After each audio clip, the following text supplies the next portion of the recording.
Hello, konnichiwa. Ito pala ang menu ko ngayon. I-share ko sa inyo ang aking recipe. Unahin natin gawin na yung ating karage. Hiwain natin ang chicken ng bite size. Hugasan natin siyang maigi. Tapos tuyuin natin yung tubig.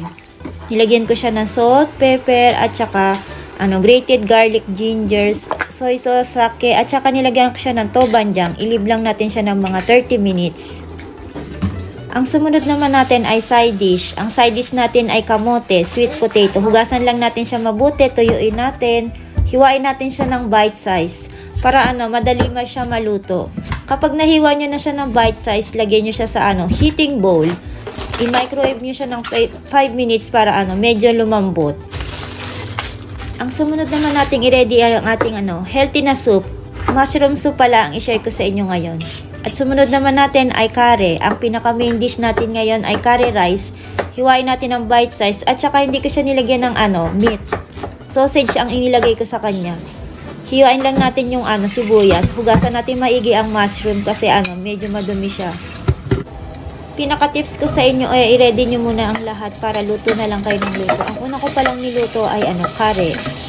Pinirito ko lang yung sausage tapos sinet aside ko. Tapos ginisa ko yung sibuyas at saka carrot. Nilagyan ko lang siya ng tubig. Hinayaan ko lang siya hanggang sa lumambot. Lagyan nyo lang siya ng tubig ng kalahati ng pot.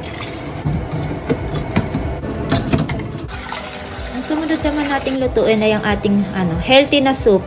Egg and mushroom soup pala siya. Nilagyan ko lang siya ng chicken soup at saka dashi powder. Nilagyan ko din siya ng egg. Ibit natin ang 2 eggs. Gumamit din ako ng potato starch para maging thicken ang ating sauce. Para mas lalong healthy ang ating soup, nilagyan ko rin siya ng tofu. Depende sa inyo kung anong gusto nyong ilagay sa inyong mushroom na soup. Depende sa inyong gulay na ilalagay nyo. Itsumo de mo pajama. Hirogohan wa kare to minam ni detaete. Kyou no hirogohan wa kare to karage to ato supu wa nani?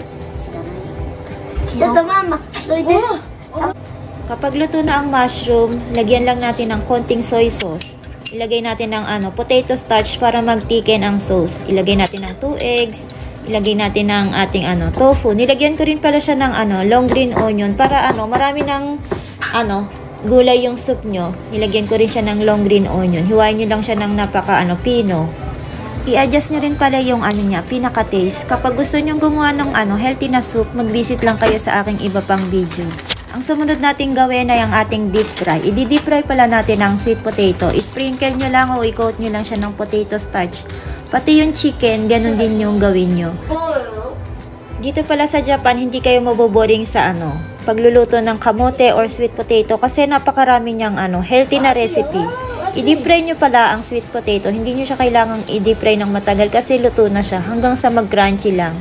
Tapos ilagay nyo siya sa kitchen paper para yung oil niya or mantika ma-absorb. Tapos i-deep fry natin ang ating chicken hanggang sa mag-golden brown. Kapag nandito ka sa Japan, napakamahal talagang kumain sa labas. Kaya kung gusto mong makatipid, mag-visit ka lang sa aking mga iba pang video, matututo ka ng mga Japanese food. Hindi mo na kailangang lumabas pa, kayang-kaya mo nang lutuin sa bahay nyo. Yung sweet potato pala natin, nilagyan natin siya ng taste. Soy sauce, sake, mirin, soy sauce, sugar. Tapos i-coat natin yung pinaka-sauce hanggang sa mag-caramelize. Nilagyan ko siya ng potato starch para hindi siya medyo matubig. Nilagyan ko rin siya ng sesame seeds para may konting kulay. At ang pinakahuli natin ay ang ating curry rice. Nilagyan ko lang siya ng consomme powder. Ito pala yung palagi kong ginagamit na ban almond na curry rice. Spicy siya. Medium spicy. Tapos ilagay na natin ang sausage. Nilagyan ko rin siya ng ketchup, oyster sauce at saka honey.